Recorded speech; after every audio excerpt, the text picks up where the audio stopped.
Hello everyone. Hello everyone.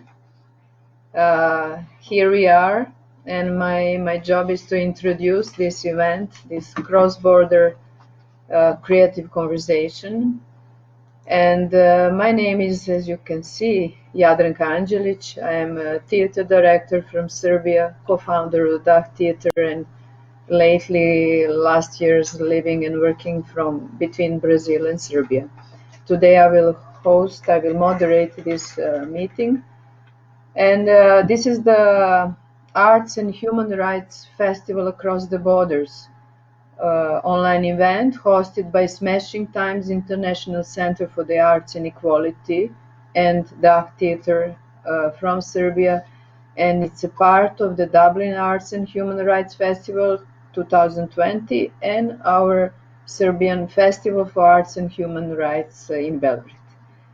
So my pleasure is to introduce our speakers, and this is in order that is going to present their work. Dijana Milošević, theater director, co-founder, and artistic director of DAH Theater. John Scott, dancer, choreographer, and founder of Irish Modern Dance Theatre. Ray Yates, Dublin City Arts Officer. Welcome, everyone. Jenny MacDonald, creator and director of Solo Sirens Festival. Nice to have you all here. And Mary Minahan, writer, director, theater and filmmaker, artistic director of Smashing Times International Center for Arts and Equality. Well, so I will invite now Dijana to begin and to give her small speech, talk, and we will keep on going. And of course, after all of you present your work, we will have some time for conversation, questions between us and between audience, and I will help you. Okay, Dijana. Yes, hello all. It is my pleasure to take part in this creative conversation across the borders. It was a great pleasure really to collaborate with Smashing Times. We are already collaborating on several European projects. And as DAH Theater is a company that exists for 29 years, we have organized many events, many festivals until now. But the last years, we were really thinking about organizing a festival that relates to human rights. And then when we met Smashing Times, and last year we saw the edition of Festival Arts and Human Rights in Dublin, and we were really inspired. Actually, it was like this last push for us, like, let's do the festival in Serbia. Because of pandemic, our festivals are happening at the same time, which is actually amazing. This was not initial plan. Initial plan was that we would have the festival in July.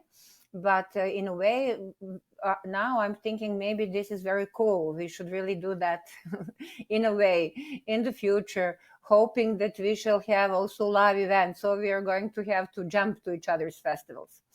But what is really important is to say that obviously there is the need for this kind of the festival in our very different countries, in our very different contexts. And for us, this is the first festival, Arts and Human Rights. We are very proud. We just opened it yesterday, and we are having a mix of live events and online events because still the situation with virus is not so bad in our country. And we thought that it was very important to meet live as long as we can, because for me it is like living in some science fiction dream that we can't meet anymore physically. Although this is also very nice, this opportunity that we can meet across the borders like this. Our festival was initiated with the idea, first of all, to explore and give our citizens idea of what is the culture of human rights, because it's not only that human rights are violated in our country and also broader, but in our country specifically, there is not the real culture of human rights, meaning people are not aware what are their rights. They're not aware of different aspects of the rights, how to practice them, how to ask for them, and so on. And just the situation, the country asks for really engagement of our citizens, because people are living for a long time in a very challenging situation, politically speaking, economically speaking, and on the top is pandemic, and people started to feel very isolated, very lethargic, and without the hope that it is possible, that the change is possible. We at Dark Theatre, and I believe we share this with our friends from Smashing Times, deeply believe that the change of our communities and societies is possible, and that each of us could and should take an action. And this was our goal, to motivate people, to give them different example of artistic practices, of the activist practices that use arts and so on, to engage, to ask for their rights, to really go with the burning questions and needs they have, and to connect. This festival here in Belgrade is also, in a way, practicing of the solidarity. It is very important that we stay together, and also that we connect between ourselves, and also to connect across the borders. This year, we are presenting a lot the work of the local artists and activists, the work that is coming from the field of theater, with shows that are speaking about the children's rights. This is the show of Dark Theatre, about the violence in society in general. This is the show of the theater that deals with the prisoners. The show from Brazil we even have, that is speaking about the trafficking of women. The show also from Belgrade, that was directed by our moderator, last night opened the festival, that used the analogy of like replanting the plants, as transplanting the plants, as basically people get transplanted to other countries, to other cultures. Obviously, the situation with migrants, what does it mean? What kind of the care people and plants really need to be able to grow in other surroundings? We are having lots of installations. We are having even one choreography, interactive choreography in the van, speaking about the also the closeness and the distance. We are having distillation in the toilet of one venue, because also an artist, Zoya Gudovic, is exploring the intimacy and what does it mean to share the space. There are also student choreographies from the Institute of Modern Dance that are dealing with the topic of isolation transformation. There are lots of debates, conference about the gender equality and arts in challenging contexts. There are video works, and so on and so on. So it's really exciting space that we are trying to create, exciting platform, and we do hope that we shall motivate and really engage the people from our community. The festival lasts until Wednesday, and so please, we are inviting everyone to follow it, or live if possible, if they're here in Serbia, in Belgrade, or through also online possibilities and online programs. It's the work, and it's really the work with full heart of the whole team of Dark Theatre that worked around the clocks for many months. And we do hope to have this festival annually as Smashing Times, and really to promote the power of arts that could maybe have this specific, unique power to heal, to connect, to create dialogues, to transform the society, maybe in a way that not other fields have, although we also need to connect with other fields. So with this, I will finish this presentation of the festival, and then we can talk after. Thank you, Diana. So let's continue. Let's hear John, please, and then we will all engage. Thank you so much. So I'm John Scott, and I am an Irish 60-year-old dancer, choreographer, and opera singer. I began my dance journey late at the age of 22. And initially, my inspiration came from theater. I came from a family of, my brother Michael is a theater director. My father, Leslie, was a lighting designer in the National Theatre. So I was kind of doomed to work in performing arts. But I came to dance late, and my initial inspiration was the Living Theatre, an American poetic political experimental theatre run by Judith Malina and Julian Beck. And then also the composer-choreographer Meredith Monk and the Judson Dance Theatre. I'd encountered the Living Theatre when they came to Dublin Theatre Festival when I was in my late teens. And their work electrified me more than the theatre that I had seen in my normal life. And then dance further inspired me as I started to travel and learn. And I choose to express all of my identity using the word dance, which you could call the poetry of the body, because dance for me is the most vital art form, the most electrifying. It's beyond language. Dance has the power to bring joy and excitement to every part of a community, and it transcends ethnicity, age, body type when it's let. For me, dance flourishes without implied meanings, without narrative, without the necessity of a story. My own work is theatrical, multidisciplinary, engaging works that allow audiences to create their own narrative, ranging from virtuosic to ecstatic to comic to deeply personal. My practice is greatly enhanced and informed by my commitment to working equally with all genre of professional dancers. And also, since 2003, I have been lucky enough to work with survivors of torture from a refugee NGO called the Centre for Care of Survivors of Torture in Dublin. And they have become, with all of my other dancers, collaborators. And we make works that express what's inside when words maybe aren't enough. And since my getting to know people turned migrants, I think in the political and strategic work of my company and festival, I try to tackle racism in the context of what is permitted and accepted as Irish identity and as dance. It's even more acute when we're on international platforms, when we travel.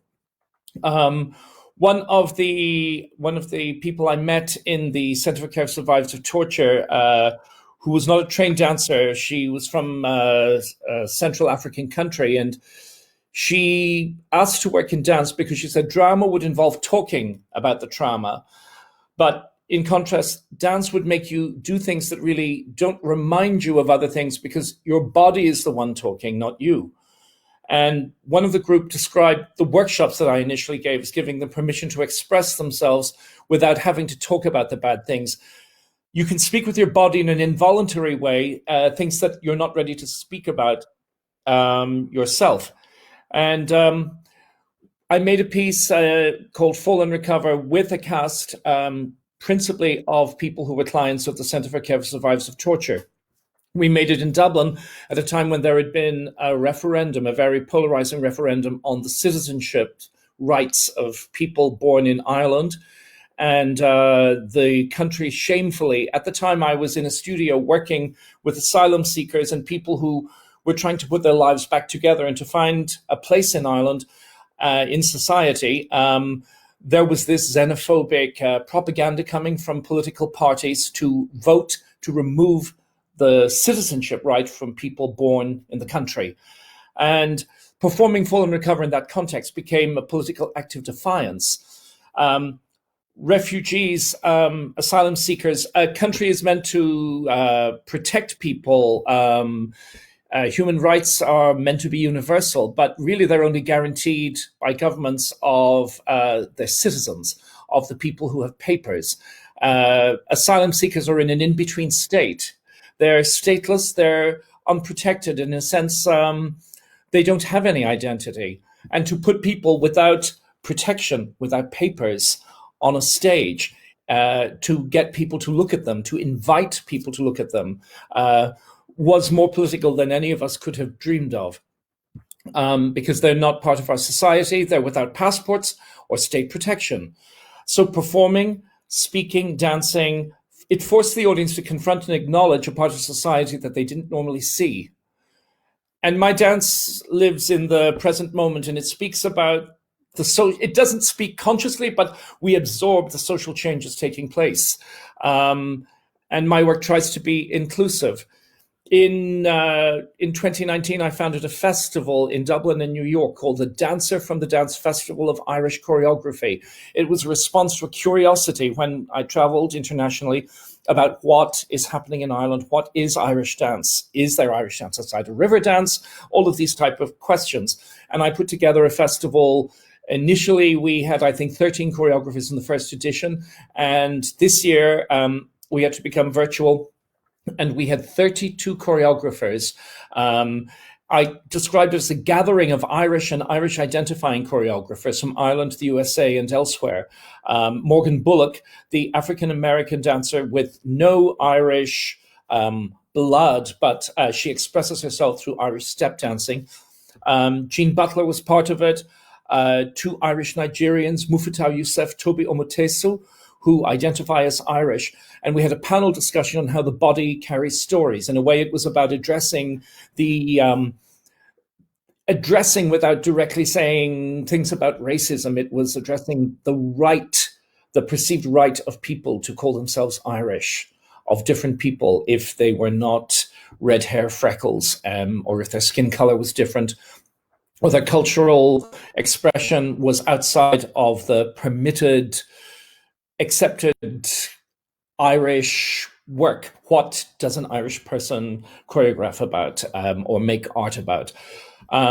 So, I mean, my company rehearses. We're like all other companies. We perform, we tour, we make funding applications, we meet presenters, we contact journalists. It's the typical life of a nonprofit arts organization. But since I started working with asylum seekers, I have also had to go to courthouses and call lawyers, and sometimes even write affidavits to appeal deportation orders. Sometimes I have had to go to the Garda National Immigration Bureau. It is where the deportations emanate from. And I've had to wait with one of my dancers who has a deportation order.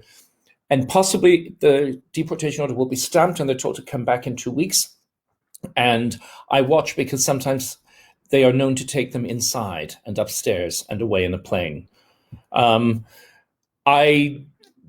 Dances may be considered to be an elite art form, and I never thought when I started my company or when I started pursuing these things and attending performances in bohemian spaces in Berlin, in New York, that my dance would become important for the human rights and the survival of some of the people I worked with. One of the dancers said that when we dance, she said, I could say I'm in heaven because I'm mingling with so many people others can't see. She performed this arm gesture and she said she's in heaven with her dead ancestors. And she said in the dance, her life is how it was before everything went wrong. And I think one other choreographer came to see the work in New York. We performed and we had all the trouble of getting visas for people with UN refugee travel documents that are not real passports, trying to get a transit visa to cross the UK, to take a plane to Brazil, trying to go to different places, going to Palestinian dance festivals. The whole thing became so loaded, making an abstract postmodern dance, but making it with the people I make it with, and also for the people we choose to perform it, became more political. When I first met the Living Theatre, they were performing a work called Prometheus, which finished with a protest outside a prison. And I thought, whoa, this is edgy. This is pushing me to an edge. I don't know how political I am. And I suddenly found myself sitting in courthouses and going to embassies and fishing out papers with lawyers and officers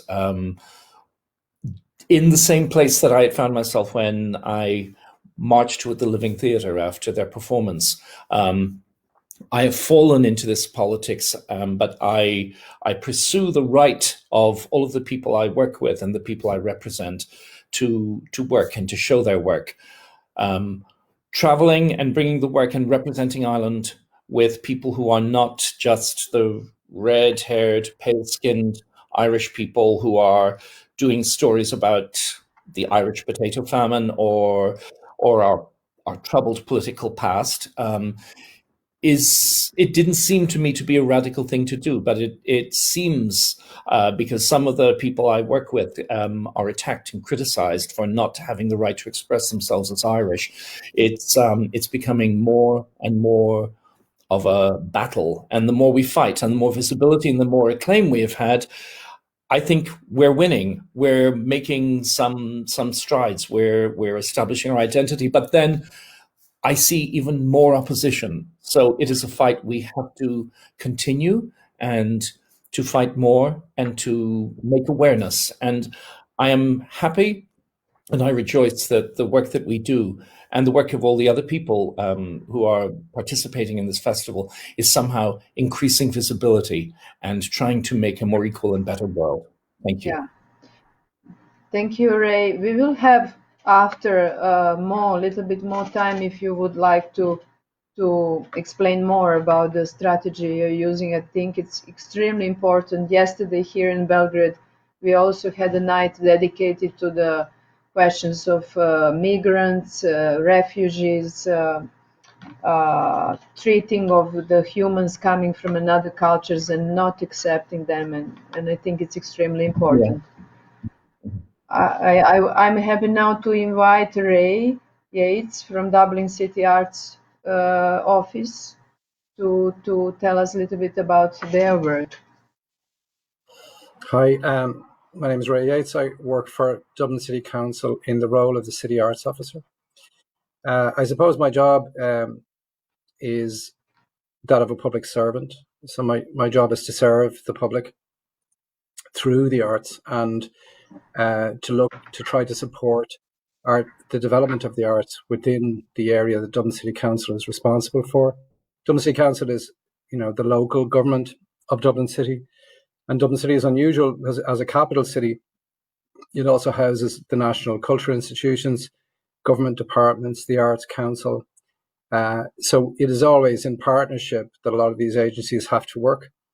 And Dublin City Council has 5,000 employees at 144 work locations, and it contributes about 10 million in cash and owns, in excess of 30 cultural buildings throughout the city, though it only operates a couple of those.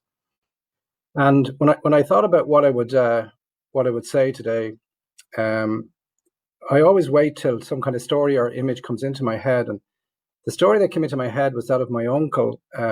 He came from a very poor family in the Midlands, as did my mother. Their father had been invalided very young, and there was almost no money coming into the house. And part of their job as children was to try and get food. And he went to the local monastery close to the house, where he was treated regularly, not very kindly, by the monks. And he always remembered the sound of their sandals coming down. And that sound really resonated with me because it would be a particular kind of sound.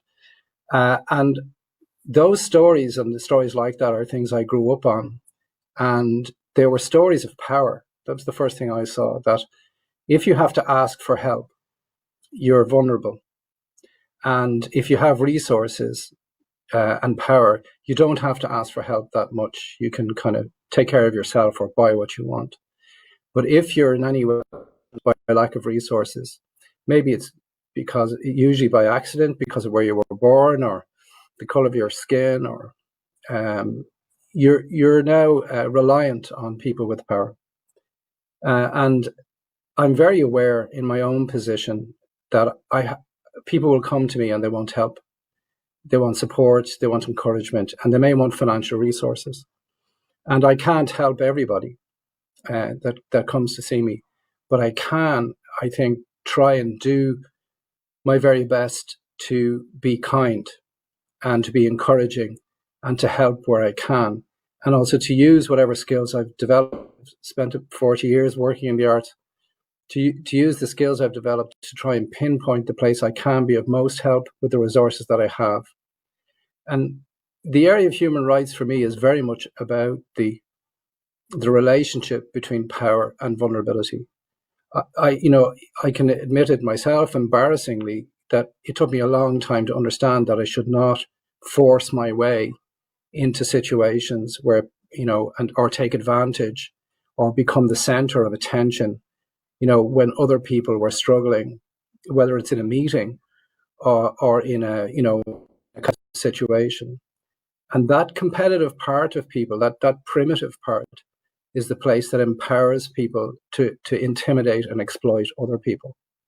And the corollary of this is that also, because I have to say no, I may at times be somebody who could misuse the power of saying no.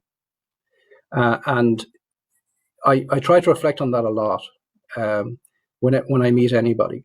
I think it's very important in my job to meet everybody and to respond to anybody who asks me to, whether it's by email or if they want to see me. Now, of course, it's over Zoom. And that I listen no matter what stage of development that they're at. So the arts, for me anyway, breaks down just to, it's very hard to define the arts, but if we said it broke down between practitioners, like people who are professionally practicing, I've always been a huge fan of John Scott, and he's one of the most important practitioners nationally and internationally that Ireland has produced in his generation. But then there are participants, people who want to learn and express themselves through the arts, whether it's they're studying or they're taking part in something that professionals are also working in. And then, of course, there's audiences, and we all rely on audiences. And we always have to know, is our audience growing? Does it include diverse people? Are people getting access to, are they developing the habit of going to see? And are there facilities for them? Like, a lot of my work is in developing arts infrastructure or finding new arts infrastructure. That's become a big part of my job. And the very long journey to open a building or find a building or kind of make a building work. But the biggest part for me of human rights is values. Like, what values are we bringing every day? And the first thing I grew up, I think, at a time where you weren't really sure that you had value if you didn't perform in particular ways. So if you weren't very good at school, you were not seen as having as much value as those that did perform very well at school. If you were of a different color, you were seen as having less value than people who are, so to speak, white.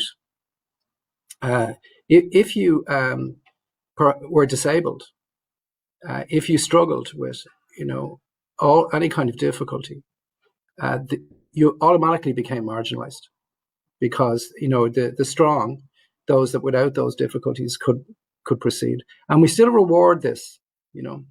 We still say, that is the best and that is the worst. That is the winner and that is the loser. And that attitude,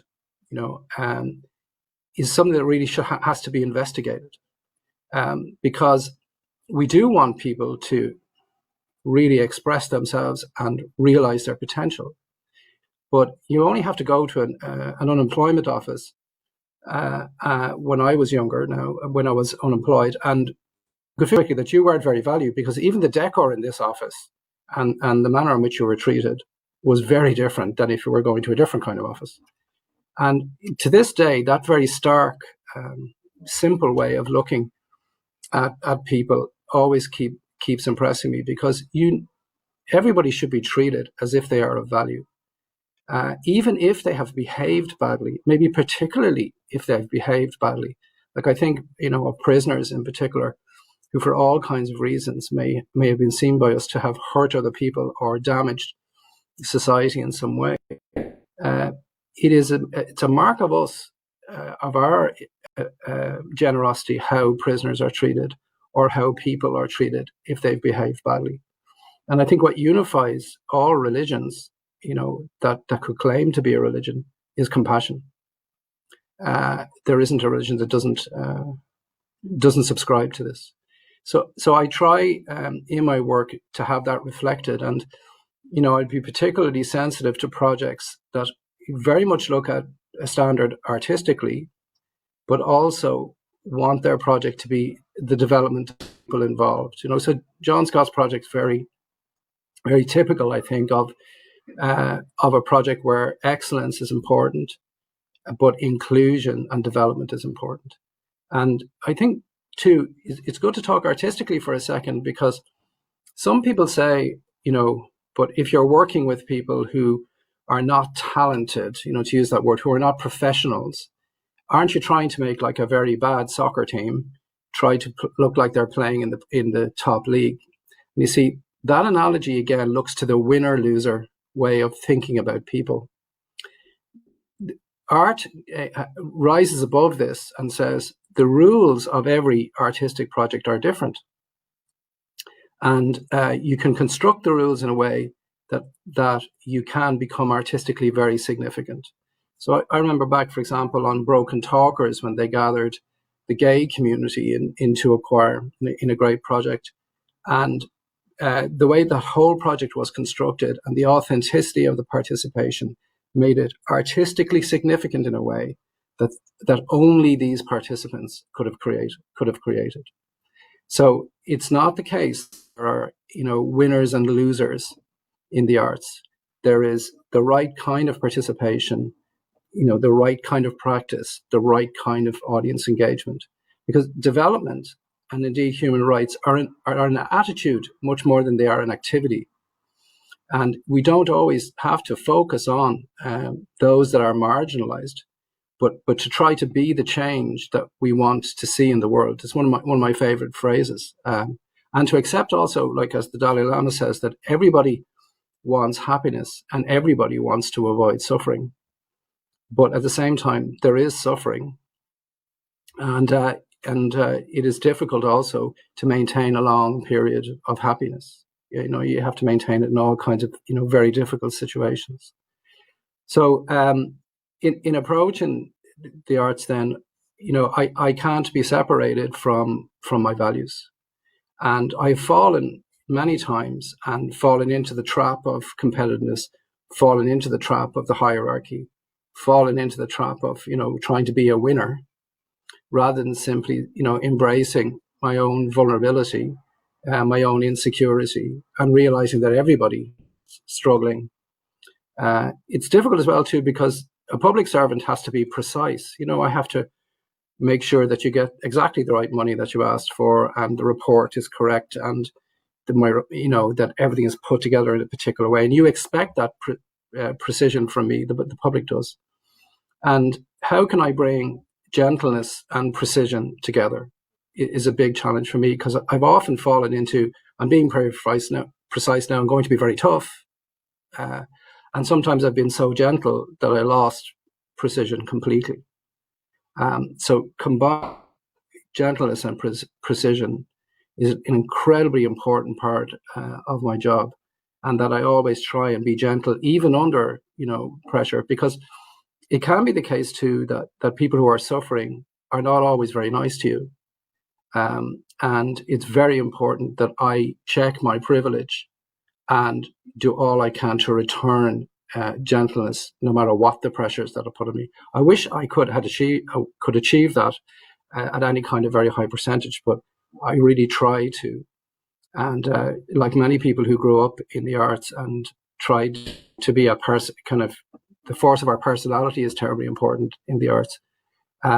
Developing humility has been the biggest challenge of my life. I mean, any small grain of it that I can manage on a daily basis is a big triumph for me.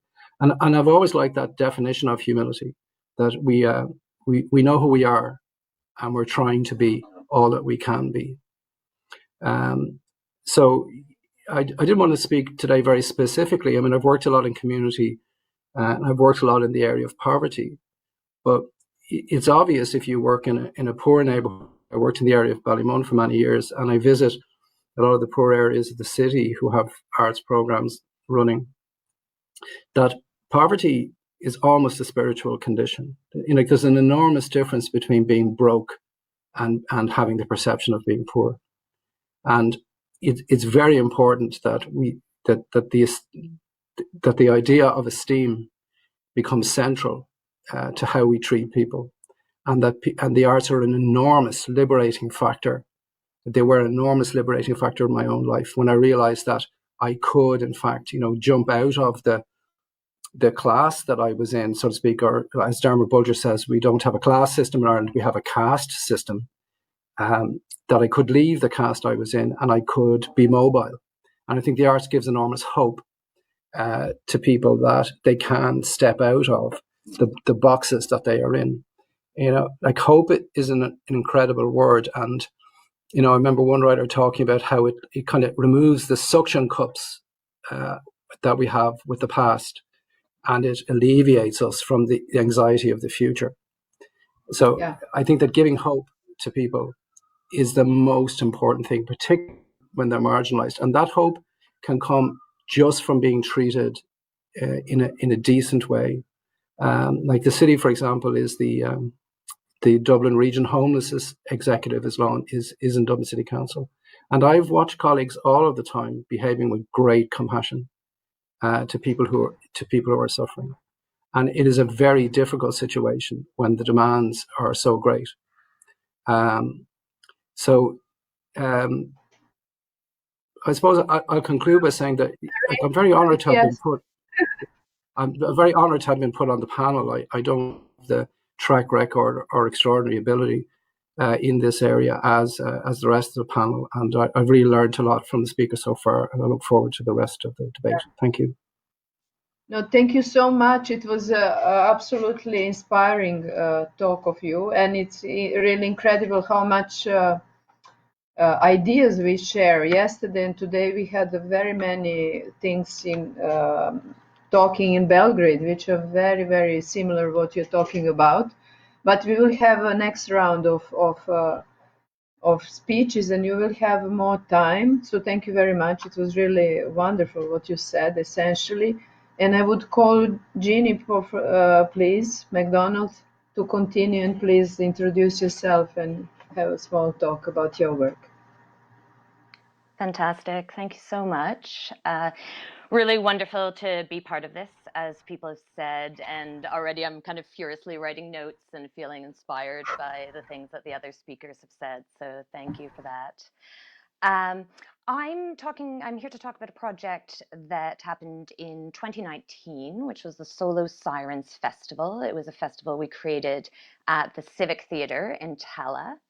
And we just had a symposium actually 2 weeks ago, an online symposium reflecting on the learning of that festival. So it's great to be part of this at a stage where, we're beginning something. We have a lot of questions. We're trying a lot of things. And we're really trying to do something differently. So Solo Sirens Festival has a mission of amplifying women's voices on stage and beyond. It has a mission of overcoming patriarchy for the good of us all. And in order to do that, of course, in order to work for gender equality, we have to look at all the other kinds of exclusions and barriers that are interwoven. So our location in Tala was very important because Tala is an area of Dublin that suffers socioeconomic disadvantage. It's also an area with a very high number of new immigrants, and we know that they suffer all kinds of forms of discrimination as well, based on their status of immigration, based on their ethnicity, based on their race.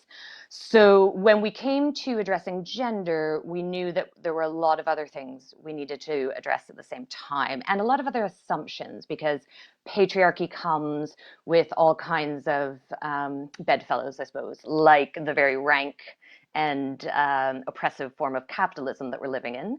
So one of those assumptions is the idea of individualism, and that one individual can be a great artist or create something great on their own, which is not true.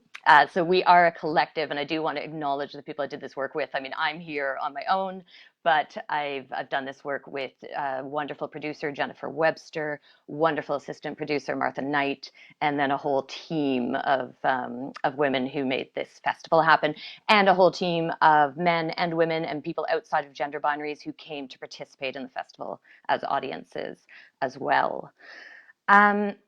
So maybe just to take you back a little bit in terms of what the festival was and where it came from. I did a solo show in 2016. It was called Enthroned, and it was very autobiographical. And as I made that work, I realized that for a woman to express something in her own voice is a radical act in this world, to tell her own story in her own voice.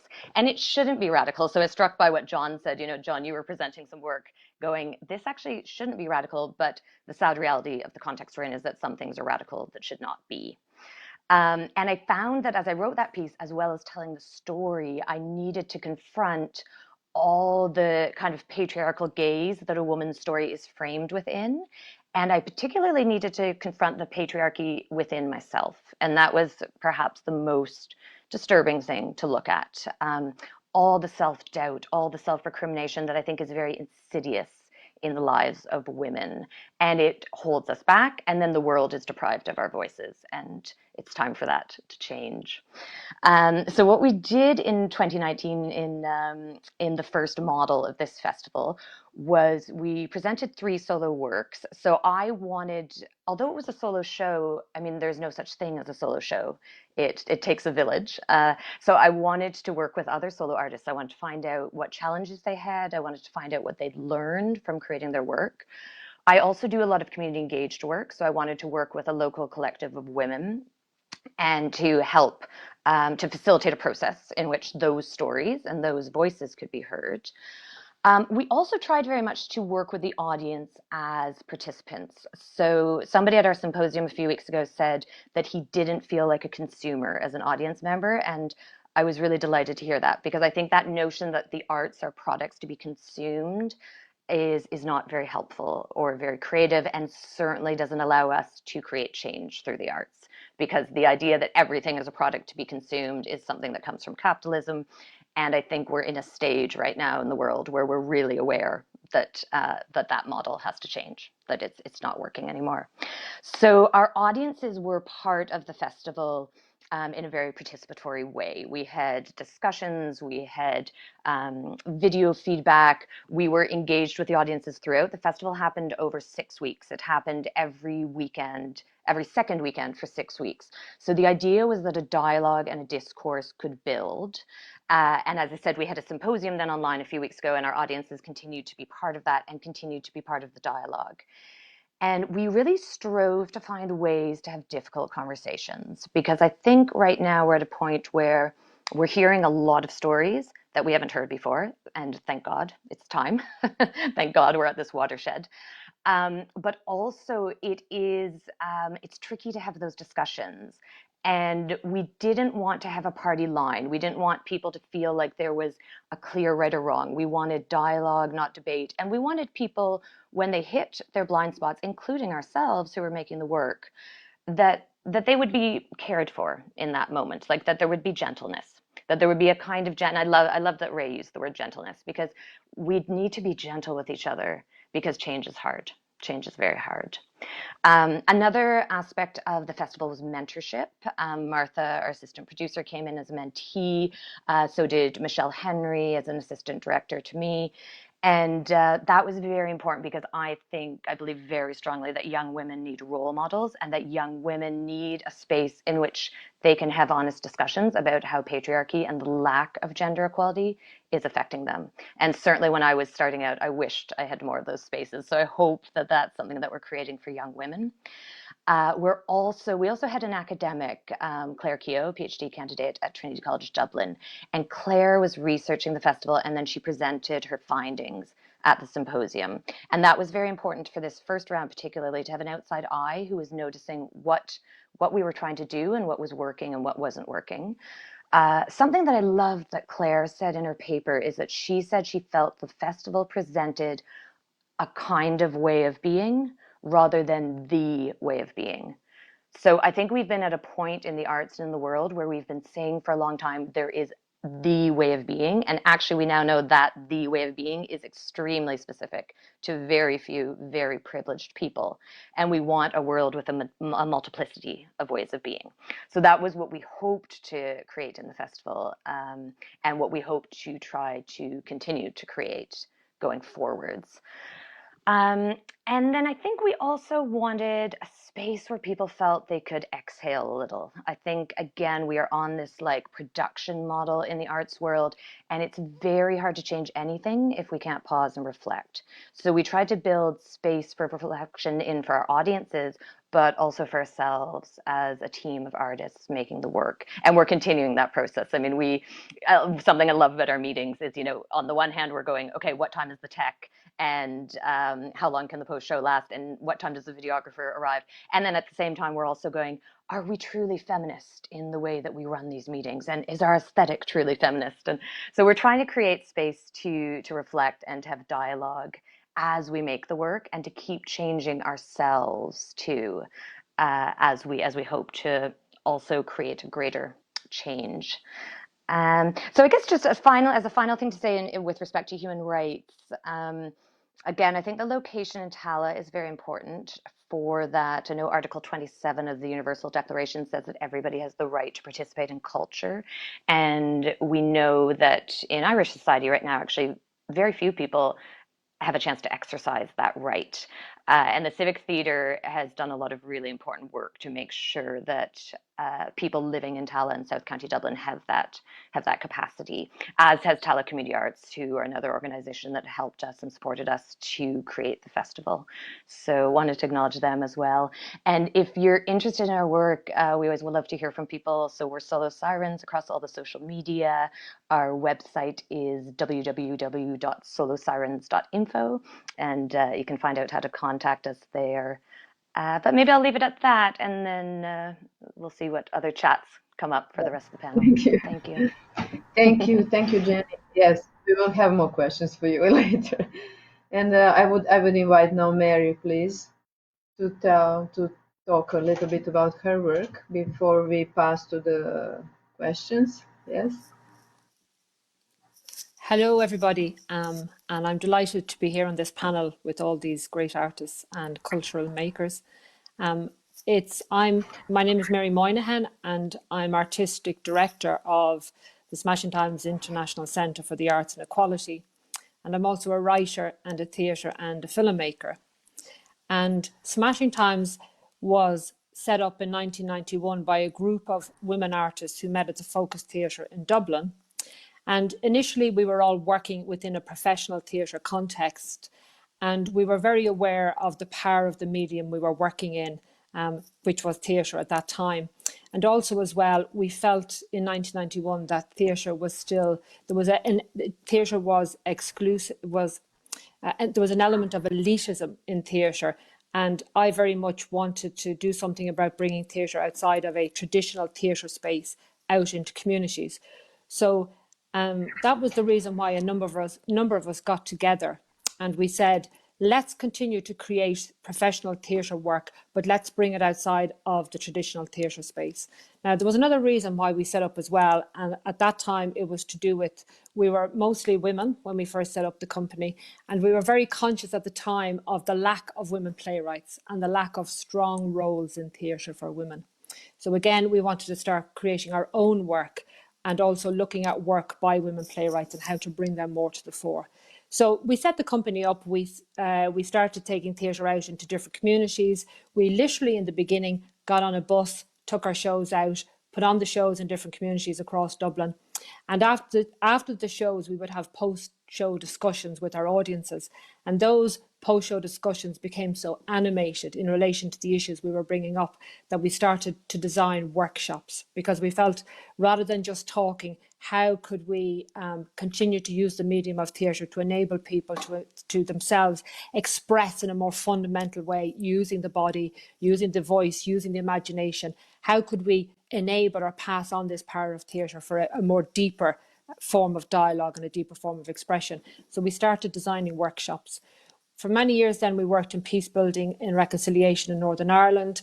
We were then invited to work across Europe, and that's where we were asked to bring our expertise, if you like, in using the arts for issue-based work. So I had worked in anti-racism, I had worked in peace building.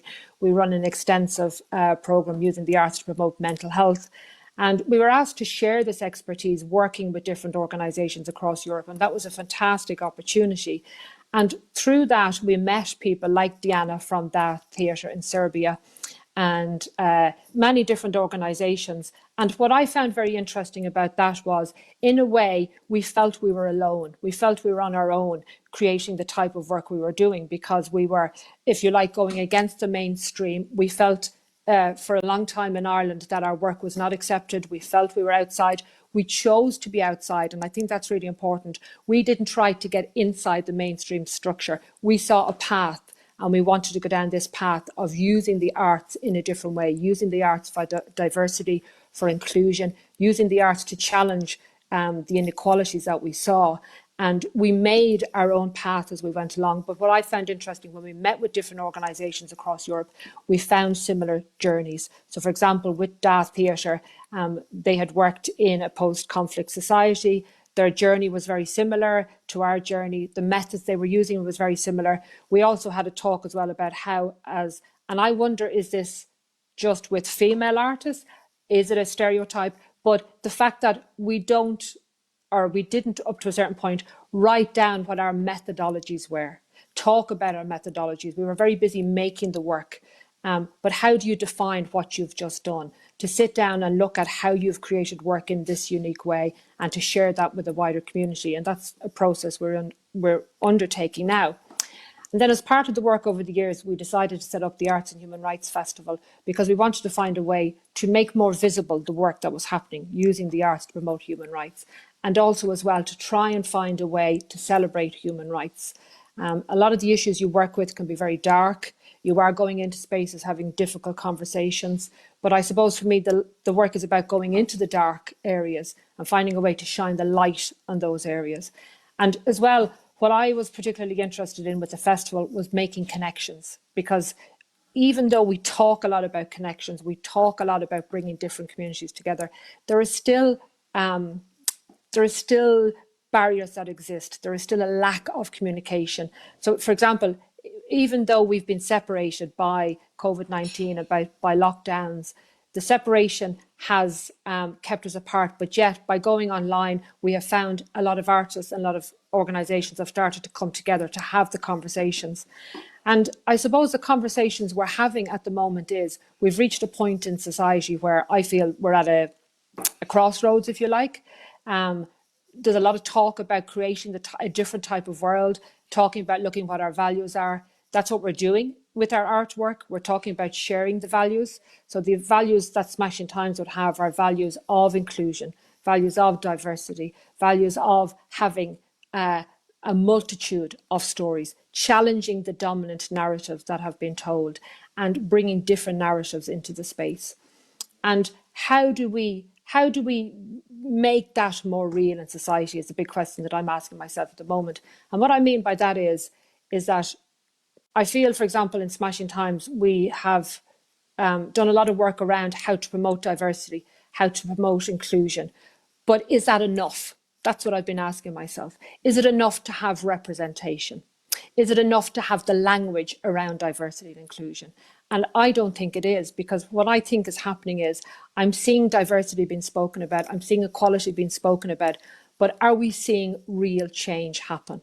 And I think this is an important point, because when I talk about real change, what I mean is you can have diverse representation, but have you actually challenged the power structure that's at play? You can have increased diversity, but perhaps what you're doing is bringing people in from, for example, the same socio-economic background. There may be representation there, but as what has fueled that inequality in the first place, has that structure actually changed? So as an artist, I've been thinking about this idea of what is real change. And I think for me, as an artist working in human rights, going forward, I would love to see more work being done around the idea of connections.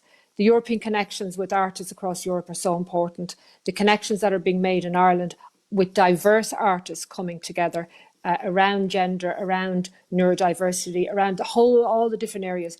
But what do we do with those connections? How can we go forward with them? How are we going to challenge the power structures that have excluded and perhaps are talking about inclusion now, but how far are they going with that inclusion? That's the area I'd like to see discussed further. For example, state authorities to go beyond representation and talk about how do you actually share power? What does it mean to share power? What's going to be involved in sharing power? They're the difficult conversations that still have to happen. So just to end, I think for us, having this festival in Dublin has been a wonderful opportunity. We have brought so many different organisations together. I had the opportunity to create a film called Humanity in the Rooms, which was inspired by actually Samuel Beckett, and it came from the Second World War. And this idea, because for me, what's been important is telling stories of no matter what the adversities are that you experience, how do you find the courage to have hope and to have resilience and to keep going? And they're the stories I like to share, wonderful stories of people finding courage and hope despite the adversity, and courage and hope to hold on to a sense of humanity. And that shared humanity, there's been lovely comments made by the different speakers about compassion, empathy, care, kindness. All those are important, but then to look at how we can actually make them real in society, I think is important, and building connections as we go forward at all these intersecting roads that are happening at the moment. Thank you. Thank you, Mary. Really inspiring all together. I will use the opportunity now to call also our observers, our people that are following online this talk, to submit their questions. And I would just remind us, I was taking some notes about the words, ideas that came out from this conversation, which all together now it's really intense. It's full of ideas that could provoke eventually change, as you said, Mary. So we were having like a culture of human rights, of course, lack of awareness in Serbia, but I think it's a general issue. Then we had mentioning the body that talks often much more than the words. Then we had a question of values and which values we are promoting. We have to rethink probably the values that we live in this capitalist world. We had a statement about the compassion. I think we all share this need for more compassion, for real attitude in our societies and our work. Then we had a need to rethink the question gender issue, even look inside ourselves in patriarchy in ourselves. I found this very interesting point. Then gentleness appear and kindness like kind of leitmotiv together with compassion in all talks. And I found this fantastic, including our talk yesterday in Belgrade as well, was focused on that. And using arts to challenge inequality that we see around us. Mary was mentioning that I think it's a mission of all of us, and we have a great need for connection. We are doing this now, and we hope to broaden this. And the question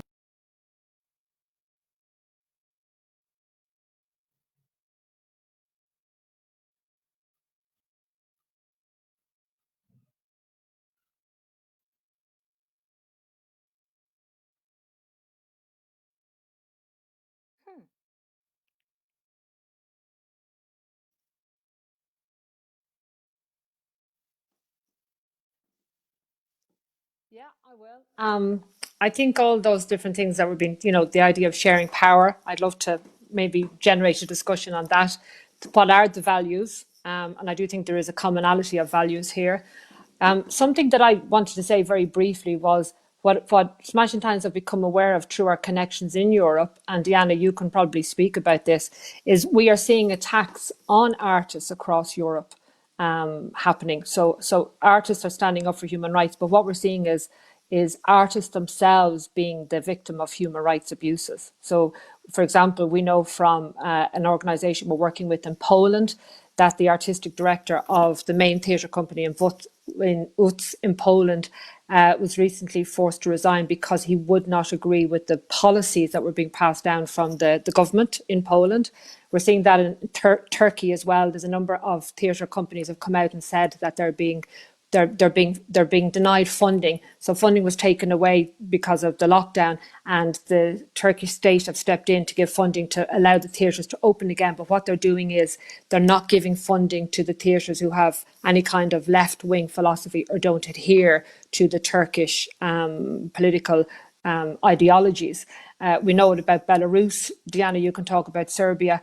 And I would say that the arts, that when you see attacks on human rights, you'll also see attacks on the arts. That if you lose freedom of expression and human rights, the first thing that you often lose in society is the arts.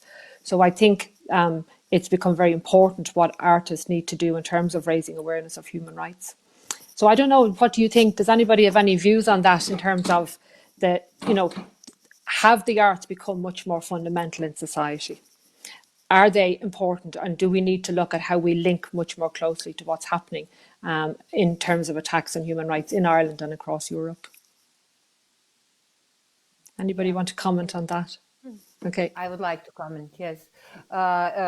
Today we had a debate actually where we spoke about what are the connections links between arts and other fields in promoting more, let's say, just society. And we actually exactly spoke about the violation of artistic rights. And recently here in Serbia, in Belgrade, literally these days, we are having a grave abuse of artistic rights. We had the basically exhibition with the comics, and the right-wing guys entered into exhibition and they destroyed all works, tore apart all works. We had attacks to director that created a show about Srebrenica. This is the site in Bosnia where Serbian military and paramilitary committed genocide in 1995. And we had just yesterday and today we are having like protests by right-wingers because there is the festival that came from Kosovo, and so being presented here in Belgrade, and literally we are having the cordons of police protecting the venues where this festival is happening. And I mean the huge protests on the side of the right-wing people. So in a way, my question was also to my colleagues today, as much as these cases are really terrible, on the other hand, it really speaks about the power of the arts, because I mean about the importance of the arts in society, even that the people that are coming from those groups or from the government or from the right wing are attacking the works of arts.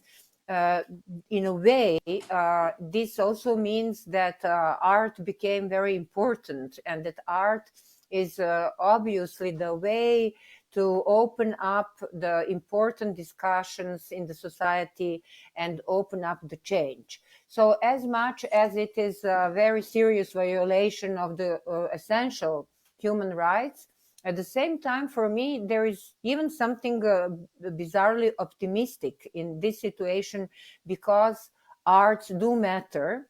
I'm speaking about the kind of arts that we are all speaking about in opposition to so-called arts through creative industries that were appropriated by basically capitalism and are simply the fake reflection of the society, and are not really expressing what communities and society needs.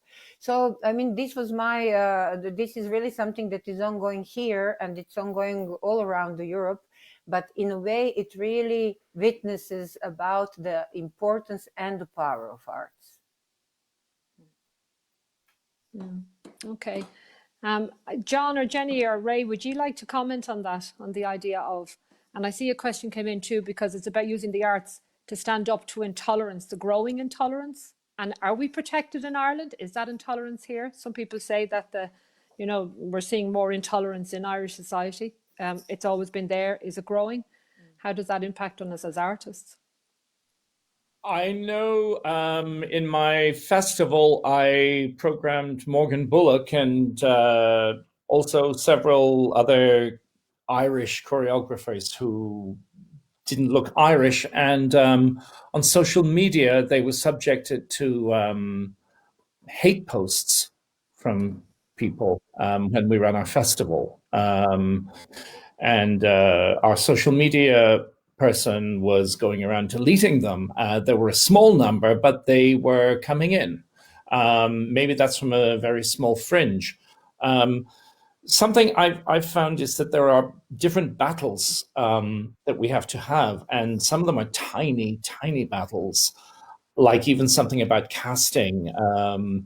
I think Ray was talking about the excellence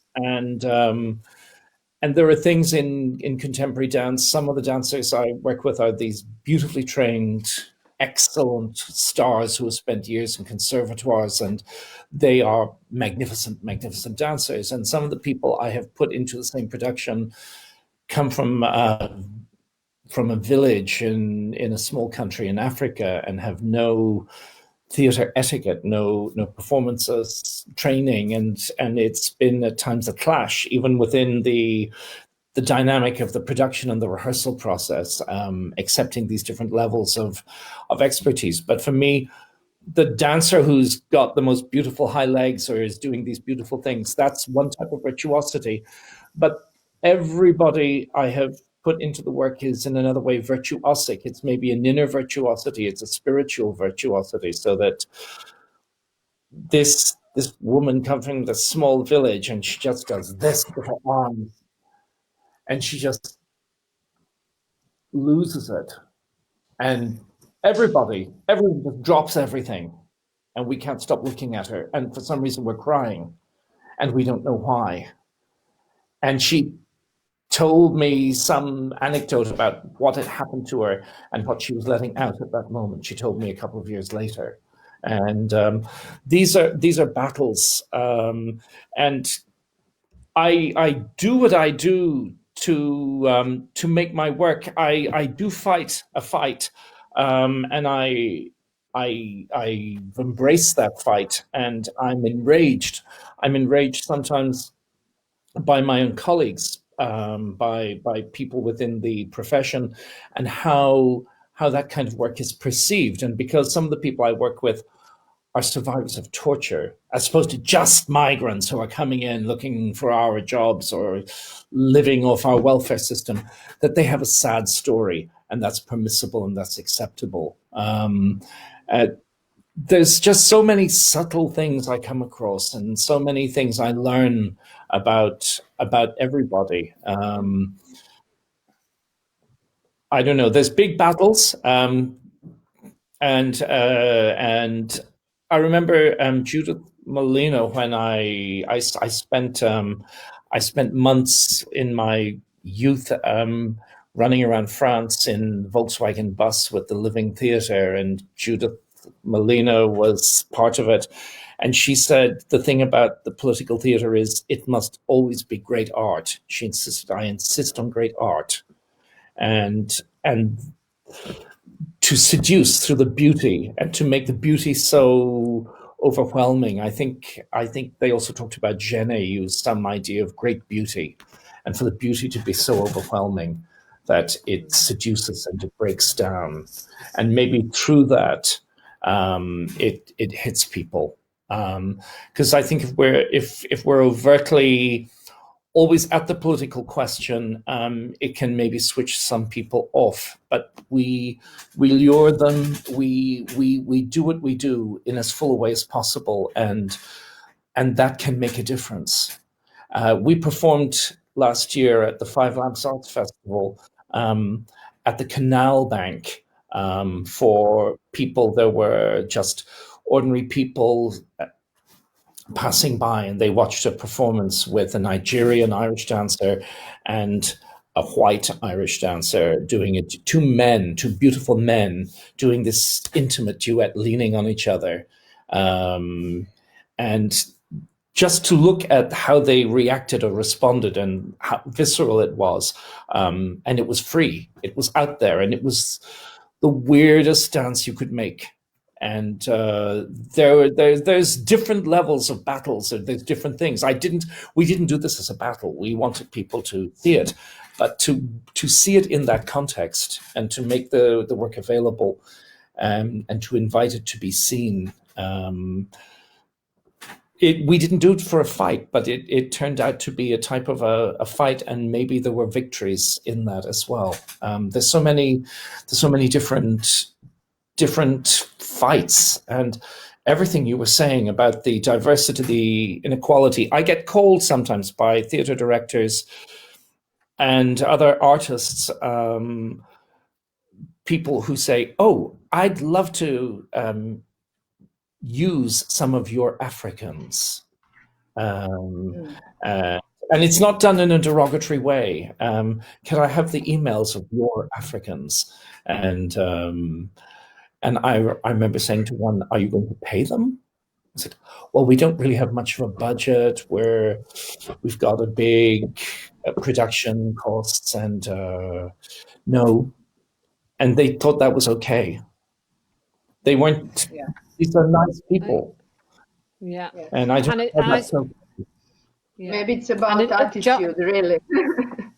Yeah. I think this is example. It's about attitude. Yeah. We have Drinka is back now, which is brilliant. Yes. Jenny wants to come in there. Oh, I was just going to say, I think what is made in political work or in work that tries to do something different is extremely beautiful, and it's extremely exciting to see something different, and it can make us aware how often we're seeing just repetitions of the same forms and structures and stories. So I think we have to get a little braver sometimes about saying that when we show something that is made in a different way, that has standards of care and collaboration, that very often creates something breathtakingly beautiful and fascinating and new and exciting. But I think in order to resource ourselves, there's getting back to what Gianna was saying about the human rights of artists. Particularly in this pandemic, we're really getting clear in Ireland that the ways most artists have to live here give them almost no time or energy to try and do anything different. So I think the two are interwoven. I think that as artists, we do have this capacity to create change through our work, and the work that I don't see any contradiction between creating change and making something of beauty. But I think sometimes people don't even have space to draw breath because they live in inadequate housing. They don't know when they're going to get paid next. It's incredibly precarious the way most artists are living here, and that's making it tough for artists to do things differently. And yeah.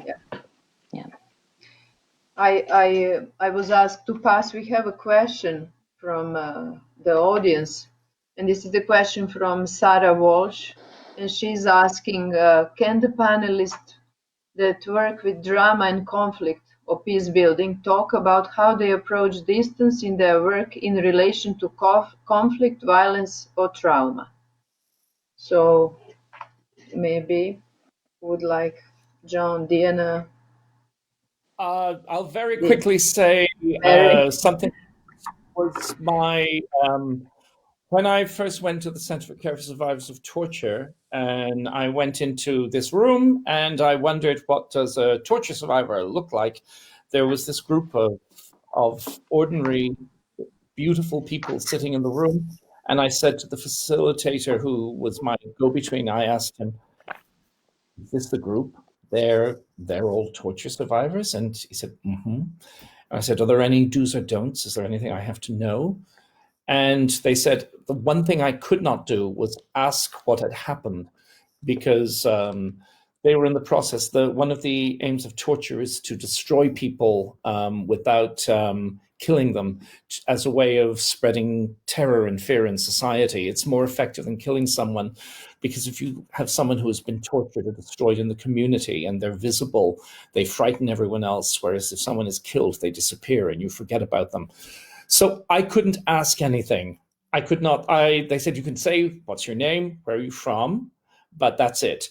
So the very first thing I said, we stood in a circle because that was non-hierarchical, and I said that my work is non-narrative and is often abstract, and my work does not necessarily tell a story, and the dancers I work with are invited to also contribute material, but we don't try to justify it with a story, and that if anybody in the group wanted to say or do anything, I would help them how to say it, but I would never ask them what they were saying.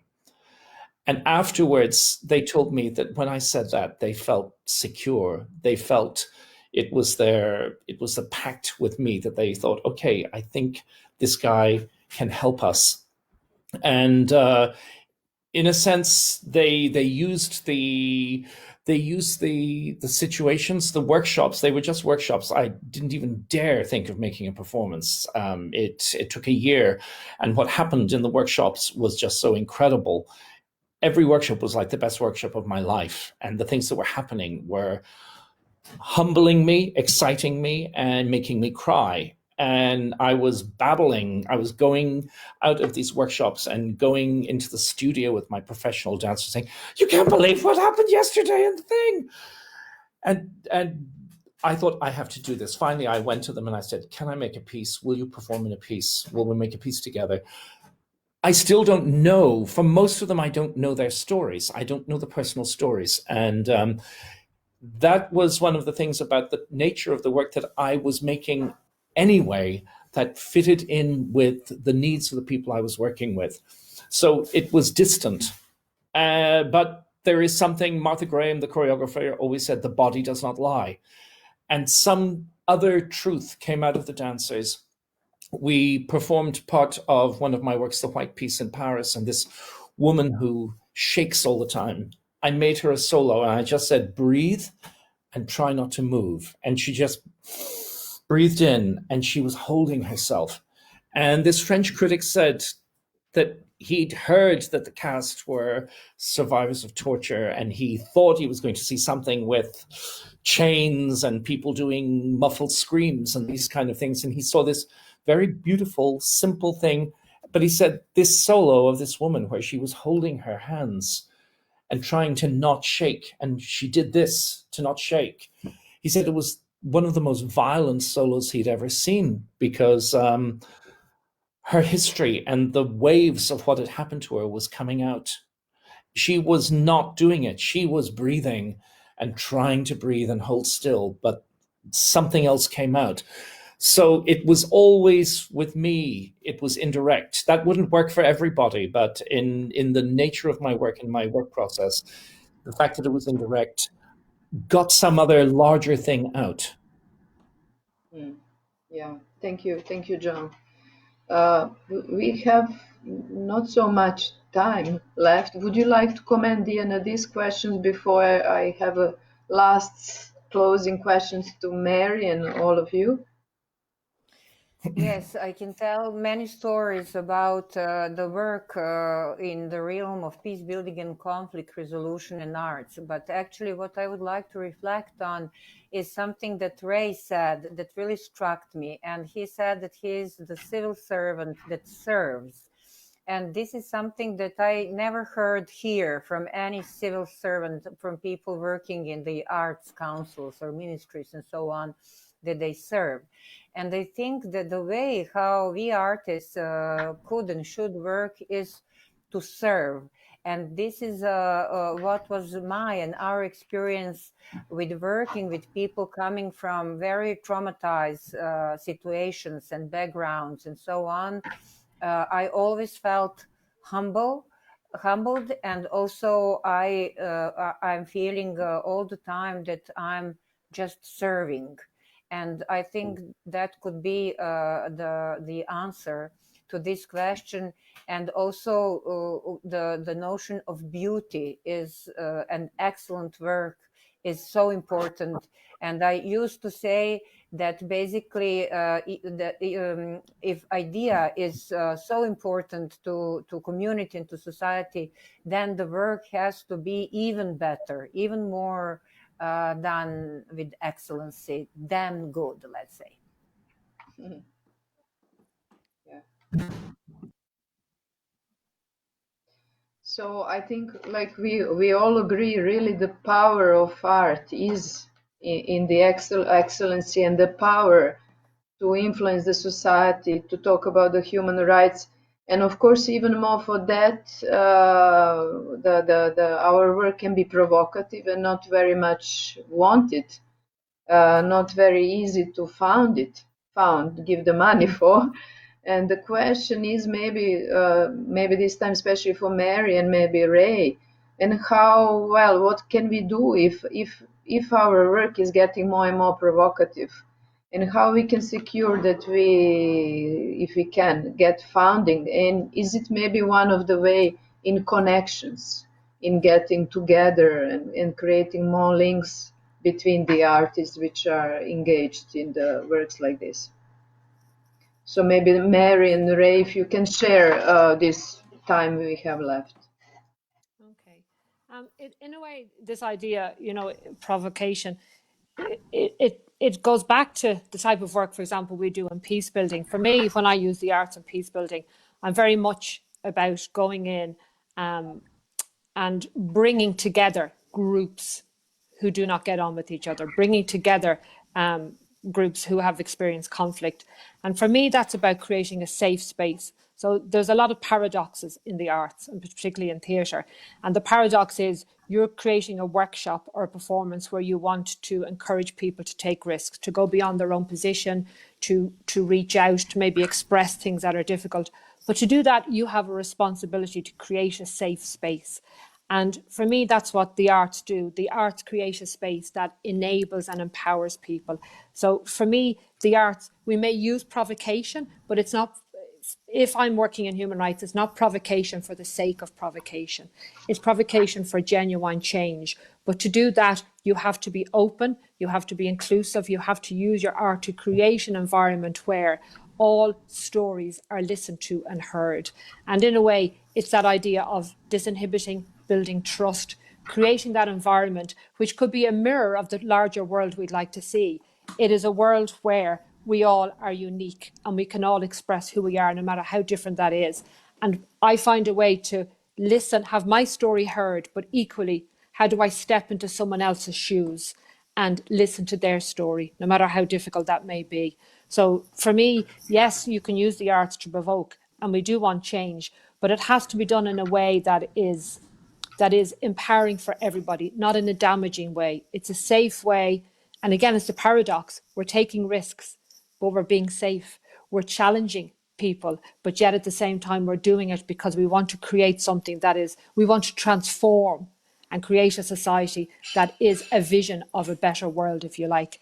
And I think when it comes to using human rights, there's a huge responsibility on artists.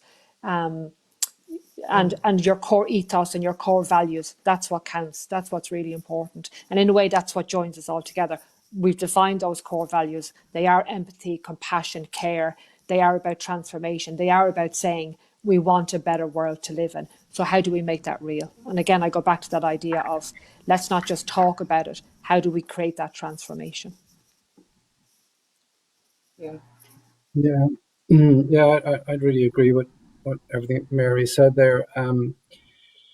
Yeah, I think that's be specific examples of moving from an idealistic place into a place where you actually implement those ideals, and you can never implement them perfectly. What I thought of there was like being kind of shouted at recently within the system. I won't say it was within my system, or let's say it was within the system, and what a challenge that is when you meet someone who wants to kind of use power, you know? And there's nothing more powerful, I think, when somebody really listens to you, particularly if you're being difficult. And I really wanted in that encounter to be very, but not in any way to take on the.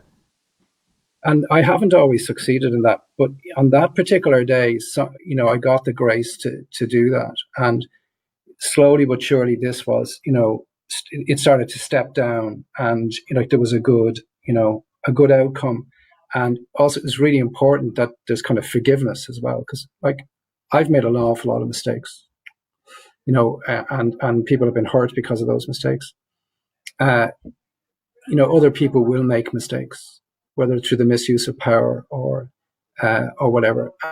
Finding that place where there's really deep listening is really important, without giving up, without being pushed away, but without surrendering your gentleness to the other person's violence.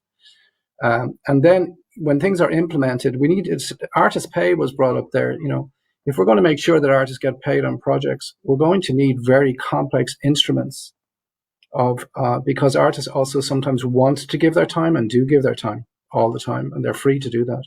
But also, how do we make sure, do we sample certain projects and have a look at them to see was everybody treated equitably?